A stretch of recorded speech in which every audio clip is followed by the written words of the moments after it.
Depois da grande polêmica envolvendo o Baby do Brasil e Ivete Sangalo, todos os holofotes voltaram para cima de Baby do Brasil.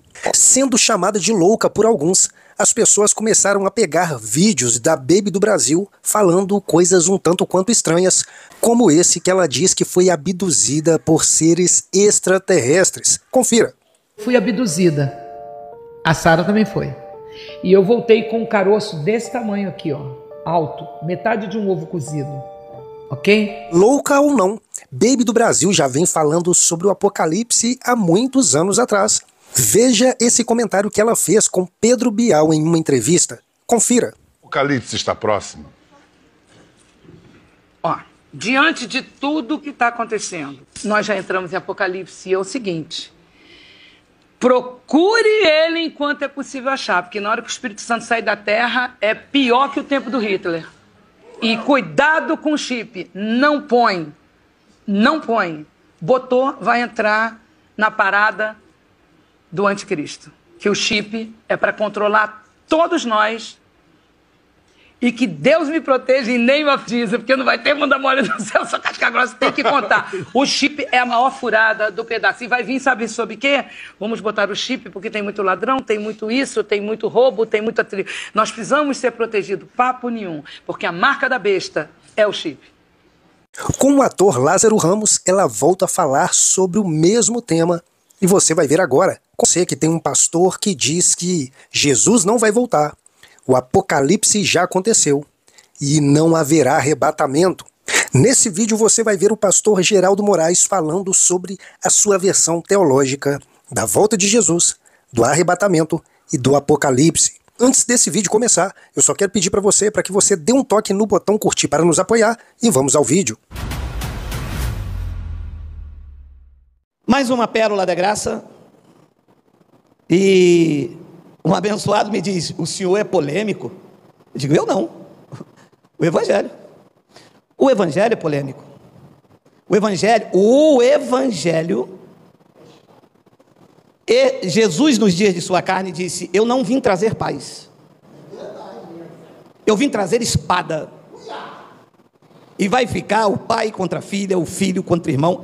Eu não vim trazer paz. O verdadeiro evangelho gera perseguição. Paulo disse, todos os que querem viver piamente em Cristo padecerão perseguições. O evangelho de passar a mão na cabeça só enriquece pastor. Evangelho é confronto contra o engano. Evangelho é para tirar as pessoas do engano. Deixa de ser claro. Evangelho não salva para a vida eterna. Evangelho salva na mente. Gera metanoia, tira do engano. Eu já caí nessa um dia do cara falar, prega o evangelho para salvar as vidas. Ei, evangelho não salva ninguém para a vida eterna. Quem salva é a graça. Pela graça sois salvos por meio da fé, e isto não vem de vós, é um dom de Deus. O evangelho salva do engano, da onde me tirou. E tirou do engano, tirou várias pessoas hoje aqui que são a igreja de Cristo neste canal e nos outros que pregam a graça de Deus. Então deixe de falar uma coisa, já pode tacar pedra porque ninguém pode chegar perto de mim por causa do coronas do Coviro, não é isso? Não é esse o nome aí do troço ruim? O tema desta pérola da graça é, Jesus de Nazaré não vai voltar. O quê? É isso mesmo, se chegar perto de mim, não pode, tem que ir, a recomendação 1,5 metro. Lavar a mão, tudo direitinho. Os irmãos estão aqui da equipe técnica, os irmãos que, está todo mundo longe de mim, ô glória, ô terra. Vamos ler, 15 minutos só, vamos ler. Deixe clarear a mente. Isto aqui não foi escrito hoje de manhã pelo Ministério da Saúde não, tá? Vocês entendem isso? Quando escreveram isto aqui, alguns desses livros foram escritos até depois da crucificação, mas os eventos se reportam para antes da cruz. Tem um aí que não gosta de mim porque ele diz, você ensina tudo errado, eu sou professor da escola bíblica dominical. Quá, quá. No Monte das Oliveiras, achava-se Jesus assentado. Então, O evento aqui de Mateus se refere depois da cruz ou antes da cruz? Mesmo que tenha sido escrito depois da cruz, o evento se reporta antes da cruz. Então, portanto, o que está registrado aqui ainda estava na lei de Moisés. Entendeu, professor da escola bíblica dominical? Entendeu, doutor? No Monte das Oliveiras achava-se Jesus assentado. Quando se aproximaram dele, os discípulos em particular lhe pediram: dize-nos, quando sucederão estas coisas? E que sinal haverá da tua vinda e da consumação do século? Pode parar. Olha aí, ó, que coisa. Quem é que eles estavam? Os discípulos estavam pedindo um sinal da vinda de quem? De Jesus de Nazaré. Quem é que haveria de vir? Jesus de Nazaré ou Cristo ressuscitado? Eles estavam esperando a vinda de quem? Dele. Jesus de Nazaré, está claro. Inteligível. Ele não disse qual vai ser o sinal da tua vinda quando você ressuscitar. Outra pergunta que eu faço nesse evento aqui: a igreja de Cristo está aqui? Não é que só existia sinagoga? Lá em Antioquia, pela primeira vez é que eles foram chamados de cristãos. Esses discípulos aqui viviam a graça de Cristo? Não, eles pregavam a lei. Você entende a mente, como é que vai iluminando? Então Pedro e os discípulos perguntaram quando esse Jesus, o de Nazaré, que andava lá em Jerusalém, era ele que viria de voltar para julgar Israel. Ele dizia: a vinda do Filho do Homem tinha um nome, era Jesus de Nazaré. Dize-nos, quando sucederão estas coisas? E que sinal haverá da tua vinda e da consumação do século? Faz um favor para mim, coloca 1 e 2, porque quando ele diz sucederão algumas coisas, o contexto mostra que algumas coisas iam acontecer antes da sua vinda. Tendo Jesus saído do templo, ia se retirando quando se aproximaram dele os seus discípulos para lhe mostrar as construções do templo. Versículo 2: ele, porém, Jesus, lhes disse: não vede tudo isto? Em verdade vos digo que não ficará aqui pedra sobre pedra que não seja derribada.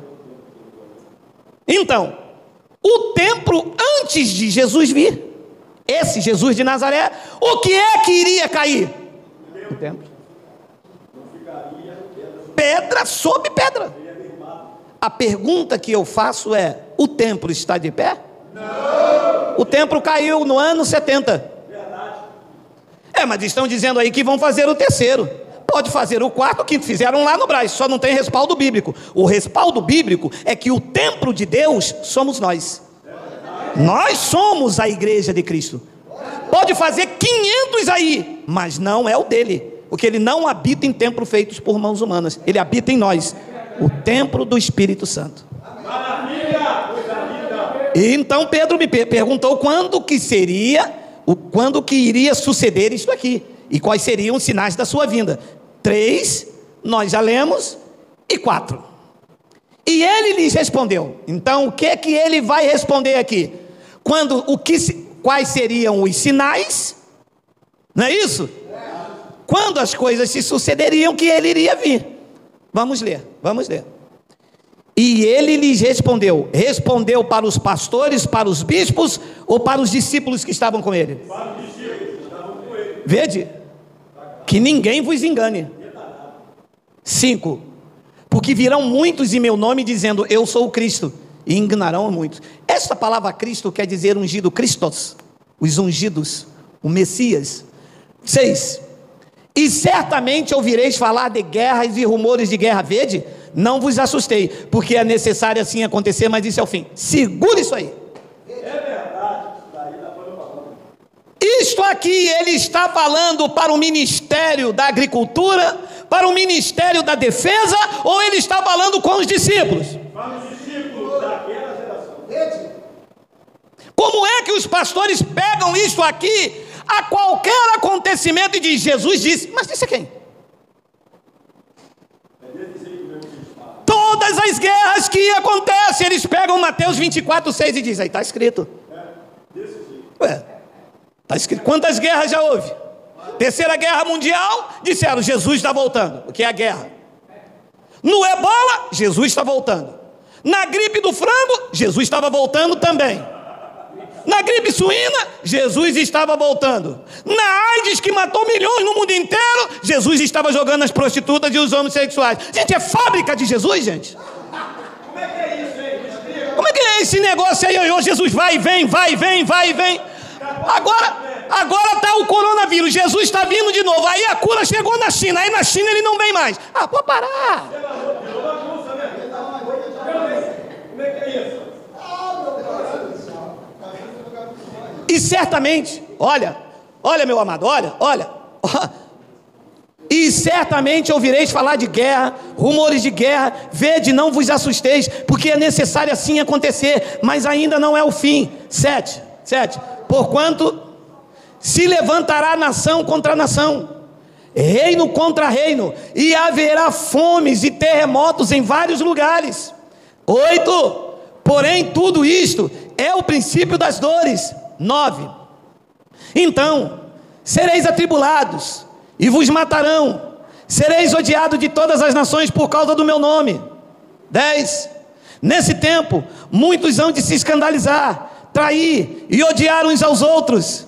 11, levantar-se-ão muitos falsos profetas, inclusive muitos deles, Bar Jesus, muitos lá, e enganarão a muitos. 12, e por se multiplicar a iniquidade, o amor se esfriará de quase todos. 13, aquele porém que perseverar até o fim, esse será salvo. Segura aí. Abençoado.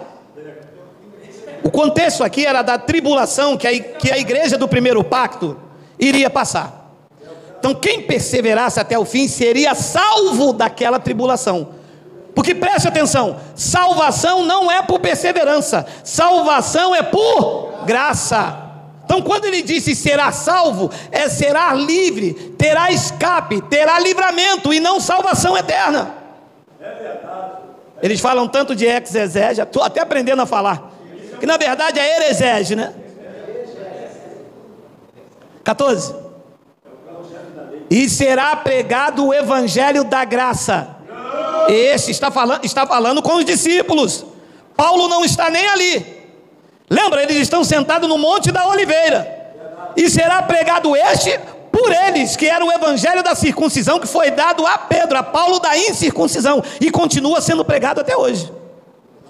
E será pregado este evangelho do reino por todo o mundo de então, para testemunha a todas as nações, e então virá o fim, a consumação daquele século.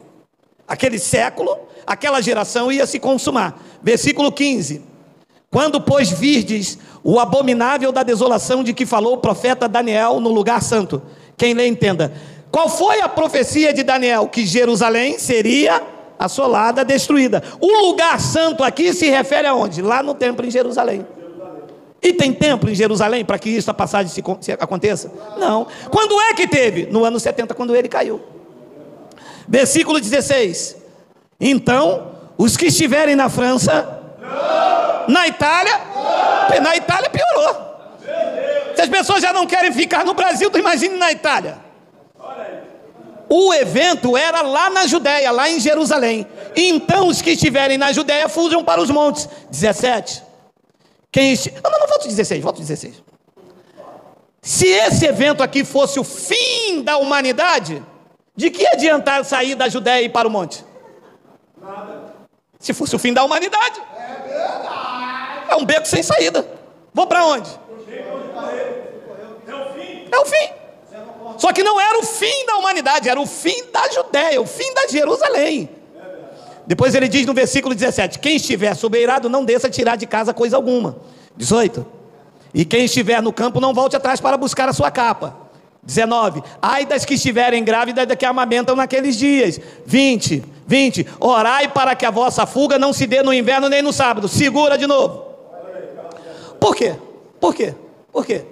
porque no sábado, Jesus não pode vir no sábado. Não, o abençoado me disse, Jesus no sábado não pode vir, senão a gente vai fugir para onde? Alô, abençoado, como o evento era para os judeus, e no sábado os judeus não poderiam sair e ir para lugar nenhum, nem varrer a casa. Então, se ele viesse no sábado, não tinha como fugir da Judéia para os montes. Então este era um evento para os judeus, que guardavam o sábado.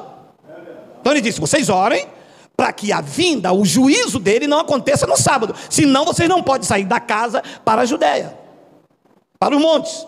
Pois ele diz no versículo 21, porque nesse tempo, quando isto acontecer, preste bastante atenção. Alô, professor da escola dominical, você que diz que não gosta de mim, mas está aí, ó, de quarentena no Geraldo. Assei você. Assou. Geraldo te assou. Porque nesse tempo haverá grande tribulação, como desde o princípio do mundo até agora não tem havido, e nem haverá jamais. Então nesse tempo aqui, quando acontecesse essa tribulação, haveria outra? Vamos ler. 22. Tem um tempo, todo mundo de quarentena, ninguém vai sair de casa. Ó, deixa eu falar uma coisa para você, hein, vovô. Não sai não, que eu estou de olho em tu, hein. Não tivessem aqueles dias sido abreviados, ninguém seria salvo, mas por causa dos escolhidos, tais dias serão abreviados. 23. Então, se alguém vos disser, eis aqui o Cristo, ou ei-lo ali, não acrediteis. 24. Porque surgirão falsos cristos e falsos profetas, operando grandes sinais e prodígios para enganar, se possível, os próprios eleitos. 25. Vede que vô-lo tenho predito, e os discípulos tudo olhando. 26. Portanto, se vos disserem, eis que ele está no deserto, não saias, ou ele no interior da casa, não acrediteis. 27, porque assim como o relâmpago sai do oriente e se mostra até no ocidente, assim há de ser a vinda do Cristo ressuscitado. Como não? Como não? Ué, a igreja está esperando quem vir? Quem? Jesus de Nazaré. Não, exato, mas foi o que ele disse aos judeus.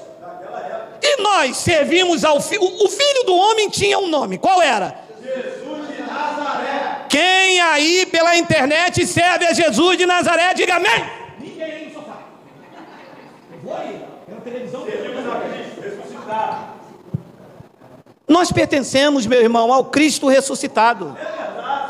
Nós não estamos esperando o Filho do Homem. O Filho do Homem veio para julgar a Israel. O juízo começou lá no templo de Jerusalém. Ele usou a espada do general Tito, como era próprio aos judeus acontecer. Deus usou a Babilônia, Egito, usou a espada de Ciro, e iria, naquele momento ali da história, iria usar a espada de general Tito, que entrou dentro do templo, conforme pregou Paulo em 2 Tessalonicenses. O filho da perdição era o general Tito, que entrou no templo, lá em Jerusalém. Aqui diz que quem ia vir era o Filho do Homem, não é o Cristo ressuscitado de quem a igreja pertence. Depois ele diz no versículo de número 28, onde estiver o cadáver, aí se ajuntarão os abutres. 29, logo em seguida a tribulação daqueles dias. Olha, eu já expliquei isso aqui, tem um vídeo no nosso canal falando sobre isso. Isso aqui diz respeito às autoridades da época.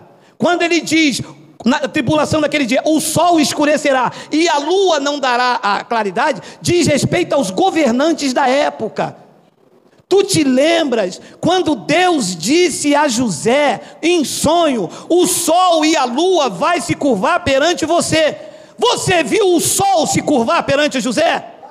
Você viu a lua se curvar perante José? Quem era o sol e a lua na linguagem judaica? Os seus pais que governavam a sua vida. Era uma linguagem de figura. E os professores da escola dominical estão esperando o sol ficar escuro. Meu amado, se o sol ficar escuro, Deus vai ficar escuro. Porque o salmista diz que o Senhor nosso Deus é um sol.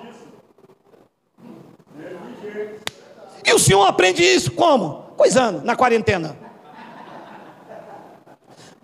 Logo em seguida, a tribulação daqueles dias, o sol se escurecerá, a lua não dará claridade, as estrelas cairão do firmamento e os poderes dos céus serão abalados. Eu espirro em você, hein? 30. Então aparecerá no céu o sinal, o Filho do Homem. Todos os povos da terra se lamentarão e verão o Filho do Homem vindo sobre as nuvens do céu. Também tem um vídeo falando sobre isso. Ele virá sobre as nuvens. Vir sobre as nuvens significava juízo, julgamento, com poder e muita glória. 31. E ele enviará os seus anjos com grande cor de trombeta, os quais reunirão os seus escolhidos que estavam vivendo naquele momento dos 4 ventos, de uma extremidade à outra dos céus. 32. Aprendei, pois, a parábola da figueira. Quando já os seus ramos se renovam e as folhas brotam, sabei que está próximo o verão. 33. Assim também vós. Vós quem?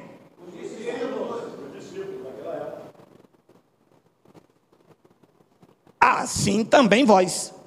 Quando virdes, eles iriam ver. Estavam vivendo lá.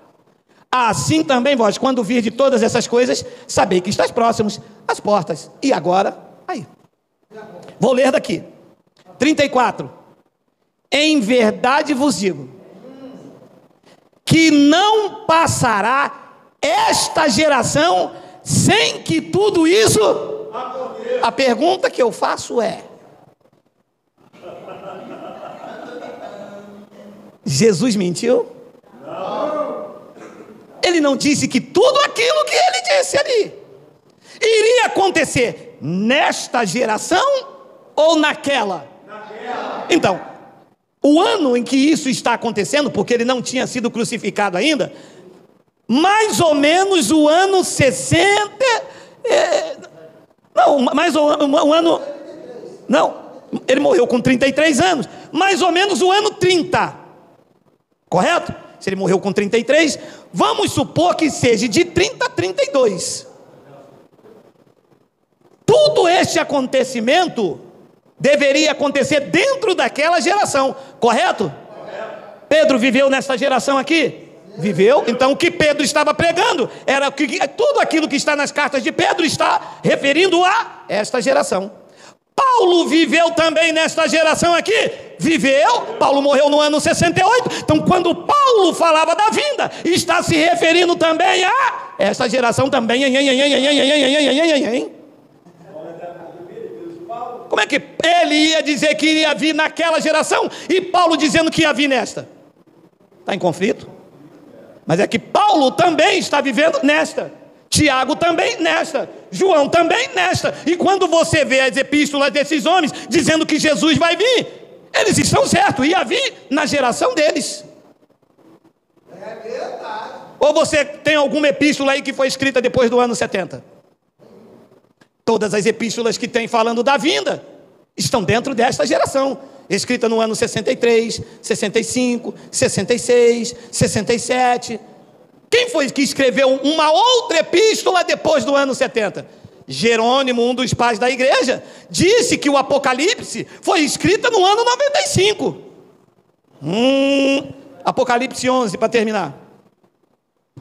Versículo 1. Foi-me dar... Apocalipse é João, que está na ilha de Patmos, que um dos pais da igreja cheirando... É assim que se chamam, pais da igreja, tá? Que eles não foram pais de nada. Pai da igreja é Cristo. Este é João, na ilha de Patmos, colocado lá por Nero. Foi-me dado um caniço semelhante a uma vara e também me foi dito, 2 pontos.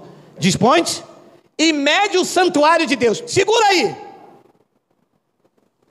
Se o livro de Apocalipse foi escrito no ano 95, que santuário é esse que ele está medindo?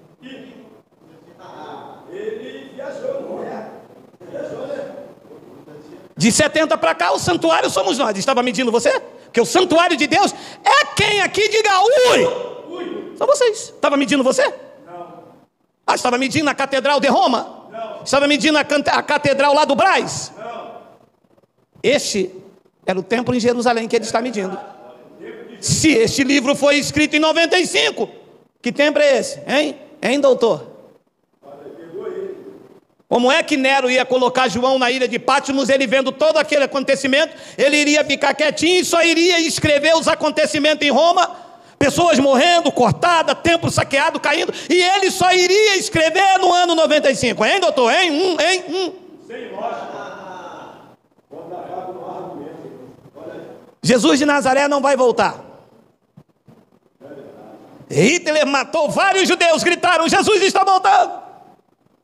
A peste suína acabou com várias pessoas dizendo: Jesus está voltando. Nós pertencemos ao Cristo ressuscitado. Ele ressuscitou, está sentado no trono do universo e governa todas as coisas pela palavra do seu poder. E hoje o seu santuário não são os templos feitos por mãos de homens, somos nós, o santuário do Deus vivo. Paulo declarou e declaro eu: não vivo eu, mas Cristo vive em nós. Ele já voltou e mora em mim e mora em você. Você recebe, diga glória a Deus.